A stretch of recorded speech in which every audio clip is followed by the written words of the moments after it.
জানিয়ে দিব এই মুহূর্তে আমাদের হাতে এসেছে গুরুত্বপূর্ণ আপডেট আন্তর্জাতিক সংবাদের শিরোনাম। শুরুতেই থাকছে ভেনেজুয়েলায় হামলার বিষয়ে মন স্থির করেছেন ট্রাম্প। এবারে জানিয়ে দিব পারস্য উপসাগরে রহস্যজনক ট্যাঙ্কার জব্দ করল ইরান। আরও জানাবো ভয়াবহ সংকটে ইরান মসজিদে দোয়া। এদিকে রক্তক্ষয়ী হামলার মধ্যেই কাতারে কঙ্গো শান্তি চুক্তি। সব শেষে জানিয়ে দিব ইসরায়েলের বিরুদ্ধে জাতিসংঘে জরুরি অভিযোগ জানাচ্ছে লেবানন। এতক্ষণ শুনছিলেন হাতে থাকা আপডেট সংবাদের শিরোনাম, এবারে বিস্তারিত। তবে তার আগে অনুরোধ রইল ভিডিওটিতে একটি লাইক এবং কমেন্ট করে জানিয়ে দিন ভিডিও সম্পর্কে আপনার মূল্যবান মতামত। আরও জানিয়ে দিন ভিডিওটি কোথা থেকে দেখছেন বা কোন জেলা থেকে দেখছেন। ভেনেজুয়েলায় হামলার বিষয়ে মন স্থির করছেন ট্রাম্প। মার্কিন প্রেসিডেন্ট ডোনাল্ড ট্রাম্প শুক্রবার বলেছেন তিনি ভেনেজুয়েলার বিরুদ্ধে সম্ভাব্য পদক্ষেপ নেওয়ার বিষয়ে তার মন স্থির করছেন। তবে এয়ারফোর্স ওয়ানে সাংবাদিকদের কাছে বিস্তারিত প্রকাশ করতে অস্বীকৃতি জানিয়েছেন ট্রাম্প। শনিবার সাউথ চায়না মর্নিং পোস্টের প্রতিবেদনে এ খবর জানানো হয়। ডোনাল্ড ট্রাম্প বলেন, আমি আপনাকে বলতে পারছি না এই পদক্ষেপ ঠিক কেমন ধরনের হবে, তবে আমি এর কিছুটা ঠিক করে ফেলেছি। ট্রাম্পকে যখন সাংবাদিকেরা জিজ্ঞাসা করেন তিনি ভেনেজুয়েলার মাদক পাচারকারীদের নিয়ে পরবর্তী পদক্ষেপের সিদ্ধান্ত নিয়েছেন কিনা, তখন এসব বলেন ট্রাম্প। তিনি বলেন, মাদক পাচার রোধে মার্কিন পদক্ষেপের ইতিবাচক ফলাফল দেখা যাচ্ছে, তবে প্রতিবেশী দেশগুলোর সাথে জড়িত চ্যালেঞ্জগুলোর দিকেও ইঙ্গিত করেন ট্রাম্প। মেক্সিকো নিয়ে আমাদের সমস্যা আছে, আমাদের কলম্বিয়ার সাথে সমস্যা রয়েছে, আমরা খুব ভালো পদক্ষেপ নিয়েছি। আমাদের পদক্ষেপের কারণে আমাদের দেশে মাদক আসা এখন আগের চেয়ে অনেক কমে গেছে।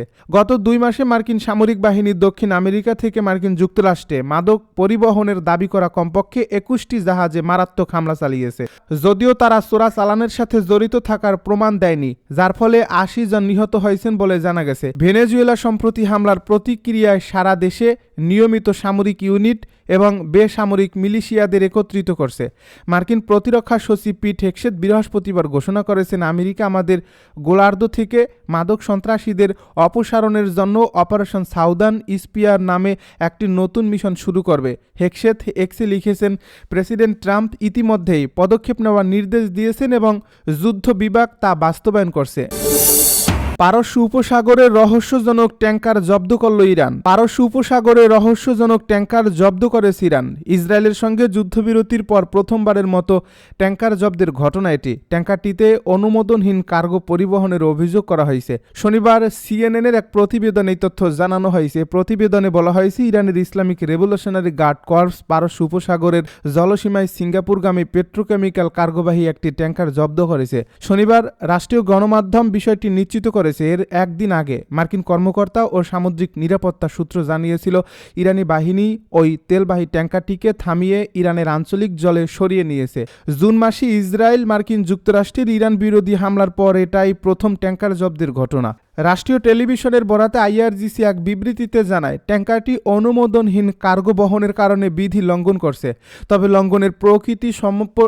লঙ্ঘনের প্রকৃতি সম্পর্কে বিস্তারিত জানানো হয়নি। সামুদ্রিক সূত্র জানিয়েছে তালারা নামের মার্শাল আইল্যান্ডস ফ্ল্যাগযুক্ত ট্যাঙ্কারটি আরব আমিরাতের উপকূলের কাছে চলাচল করছিল।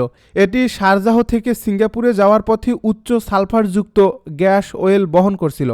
জাহাজ পরিচালনাকারী প্রতিষ্ঠান কলম্বিয়া শিপ ম্যানেজমেন্ট জানায় শুক্রবার সকালে সংযুক্ত আরব আমিরাতের খোর ফাক্কান উপকূল থেকে প্রায় 20 নটিক্যাল মাইল দূরে অবস্থানকালে তারা এই ট্যাঙ্কারটির সঙ্গে যোগাযোগ হারায়। প্রতিষ্ঠানটি নিরাপত্তা সংস্থা ও জাহাজের মালিকের সঙ্গে যোগাযোগ করে পরিস্থিতি স্বাভাবিক করার চেষ্টা চালাচ্ছে।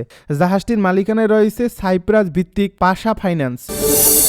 ভয়াবহ সংকটে ইরান মসজিদে দোয়া। ভয়াবহ সংকটের মুখোমুখি হতে যাচ্ছে ইরান। দেশটির দশকের অন্যতম ভয়াবহ খরার মধ্যে রয়েছে। পরিস্থিতি উত্তরে মসজিদে বৃষ্টির জন্য দোয়া করা হয়েছে। শুক্রবার বার্তা সংস্থা রয়টার্সের এক প্রতিবেদনে এই তথ্য জানানো হয়েছে। এ প্রতিবেদনে বলা হয়েছে ইরানে বৃষ্টির জন্য বিশেষ নামাজ অনুষ্ঠিত হয়েছে। শুক্রবার রাজধানী তেহরানের উত্তরে অবস্থিত ইমাম জাদে সালেহ মসজিদে শত শত মানুষ বৃষ্টি প্রার্থনার জন্য জড়ো হন।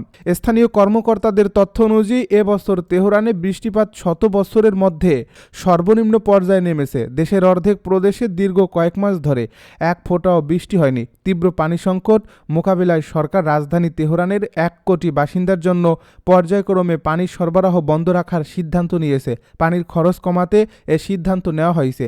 শুক্রবারের নামাজে নারী পুরুষ পৃথক স্থানে ইসলামিক রীতিনীতির অনুসারে দোয়া করেন। নারীরা হিজাব পরে আলাদা এলাকায় অবস্থান করেন। আর পুরুষরা মূল নামাজস্থলে বৃষ্টি প্রার্থনার দোয়া করেন। এর আগে চলতি সপ্তাহে রাষ্ট্রায়ত্ত সংবাদ মাধ্যম IRNA জানায় তেহরানের প্রধান খাবার পানির উৎস 2 সপ্তাহের মধ্যে শুকিয়ে যেতে পারে।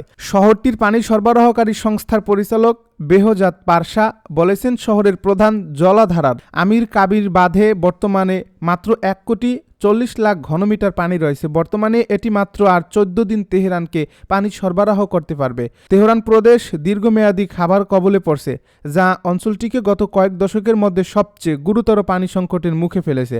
সংবাদ মাধ্যমের মতে আগামী কয়েক মাসে যদি বৃষ্টিপাত না হয় তাহলে তেহরানে পানি সম্পদ ব্যবস্থাপনা ও টেকসই পানীয় জলের সরবরাহ গুরুতর চ্যালেঞ্জের মুখে পড়বে। রক্তক্ষয়ী হামলার মধ্যেই কাতারে কঙ্গো শান্তি চুক্তি। কাতারের দোহায় কঙ্গো সরকারের সঙ্গে কঙ্গো রিভার অ্যালায়েন্স একটি নতুন শান্তি চুক্তি সই করছে। শনিবার কাতারের পররাষ্ট্র মন্ত্রণালয় জানায়, দোহা ফ্রেমওয়ার্ক ফর পিস নামের এই সমঝোতা মূলত সাধারণ মানুষের সুরক্ষা, মানবাধিকার, বাস্তুচ্যুতদের নিরাপদ প্রত্যাবর্তন এবং জাতীয় পুনর্মিলনকে কেন্দ্র করে গড়ে উঠেছে। এটি পুরো শান্তি প্রক্রিয়ার ভিত্তি নথি হিসাবে কাজ করবে। সামনে যুদ্ধবিরতি আরও দৃঢ় করা, সশস্ত্র গোষ্ঠীগুলোর অবস্থান সরানো, মানবিক সহায়তার প্রবেশাধিকার নিশ্চিত করা এবং যোদ্ধাদের পুনর্বাসন, এসব নিয়ে আলাদা প্রযুক্তিগত নথি ও বাস্তবায়ন রোডম্যাপ তৈরি করা হবে। কাতার গত এপ্রিল থেকে কঙ্গো সরকার ও M23 সংশ্লিষ্ট জোটের মধ্যে একাধিক দফা আলোচনা আয়োজন করে আসছিল।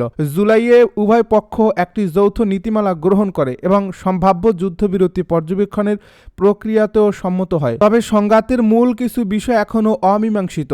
এর মধ্যেই পূর্ব কঙ্গোর পরিস্থিতি আবারও সহিংস হয়ে উঠেছে। নর্থ কিভ প্রদেশে ইসলামিক স্টেট ঘনিষ্ঠ গোষ্ঠীগুলোর ধারাবাহিক হামলার কারণে সাধারণ মানুষের জীবন ঝুঁকিতে পড়ছে। স্থানীয় প্রশাসনের বরাত দিয়ে জানানো হয়েছে, শুধু গতকালই এসব আক্রমণে অন্তত 28 জন প্রাণ হারিয়েছে। চুক্তি বাস্তবায়ন হলে সহিংসতাপূর্ণ এই অঞ্চলে স্থায়ী শান্তির সম্ভাবনা বাড়বে বলে আশা করা হচ্ছে। ইসরায়েলের বিরুদ্ধে জাতিসংঘে জরুরি অভিযোগ জানাচ্ছে লেবানন। লেবাননের প্রেসিডেন্ট জোসেফ আউন দেশটির পররাষ্ট্র মন্ত্রণালয়কে ইসরায়েলের বিরুদ্ধে জাতিসংঘে জরুরি অভিযোগ দায়েরের নির্দেশ দিয়েছেন। শনিবার এক বিবৃতিতে জানানো হয়, ইসরায়েল ব্লু লাইন অতিক্রম করে লেবাননের ভেতরের কংক্রিটের বাঁধ নির্মাণ করছে। এ অভিযোগে জাতিসংঘ নিরাপত্তা পরিষদে অভিযোগ জানাতে পররাষ্ট্র মন্ত্রণালয়কে নির্দেশ দেন তিনি। প্রেসিডেন্টের কার্যালয় জানায়, জাতিসংঘের পর্যবেক্ষকদের মাধ্যমে যাচাই করা প্রমাণসহ একটি অভিযোগ ফাইল করা নির্দেশ দেওয়া হয়েছে। এসব প্রমাণে দেখা গেছে, ইসরায়েলি নির্মাণের কারণে লেবাননের 4000 বর্গমিটারের বেশি জায়গা প্রবেশাধিকার বন্ধ হয়ে গেছে, যা ইসরায়েল অস্বীকার করছে। প্রেসিডেন্টের এই কার্যালয় জানায়, জাতিসংঘের পর্যবেক্ষকদের মাধ্যমে যাচাই করা প্রমাণসহ একটি অভিযোগ ফাইল করার নির্দেশ দেওয়া হয়েছে। এসব প্রমাণে দেখা গেছে, ইসরায়েলি নির্মাণের কারণে লেবাননের 4000 বর্গমিটারের বেশি জায়গায় প্রবেশাধিকার বন্ধ হয়ে গেছে, যা ইসরায়েল অস্বীকার করছে। প্রেসিডেন্ট আউন আরও বলেন, লিতানি নদীর দক্ষিণে ইসরায়েলের সামরিক কার্যক্রম ও নির্মাণ কাজ জাতিসংঘের নিরাপত্তা পরিষদের রেজুলেশন 1701 লঙ্ঘন করছে। এই রেজুলেশনই 2006 সালে লেবানন ইসরায়েল যুদ্ধের পর ব্লু লাইনকে অস্থায়ী সীমানা হিসেবে নির্ধারণ করে। 2024 সালের 27 অক্টোবর যুক্তরাষ্ট্রের মধ্যস্থতায় ইসরায়েল লেবানন যুদ্ধবিরতি স্বাক্ষরিত হলেও এখনও ইসরায়েলি সেনারা লিতানির দক্ষিণে 5টি স্থানে অবস্থান করছে। একই সঙ্গে দক্ষিণ ও পূর্ব লেবানন জুড়ে এমনকি বৈরুতের দক্ষিণ উপকণ্ঠেও বিমান ও কামানের হামলা চালাচ্ছে তারা। লেবাননের হিসাব অনুযায়ী যুদ্ধবিরতির পর এখন পর্যন্ত 350 জনের বেশি নিহত এবং 650 জনের বেশি আহত হয়েছেন। 2025 সালের 3 নভেম্বর পর্যন্ত লেবানন ইসরায়েলের 4527টি লঙ্ঘনের ঘটনা নথিভুক্ত করছে। এর মধ্যে রয়েছে 836টি বিমান হামলা, 192টি কামানের গোলাবর্ষণ, 259টি স্থল অনুপ্রবেশ, 117টি ধ্বংসযজ্ঞ, 116টি ফ্লেয়ার ও আগ্নেয়াস্ত্র ব্যবহার, 385টি বিস্ফোরক সংক্রান্ত ঘটনা এবং 435টি সরাসরি গুলিবর্ষণের ঘটনা।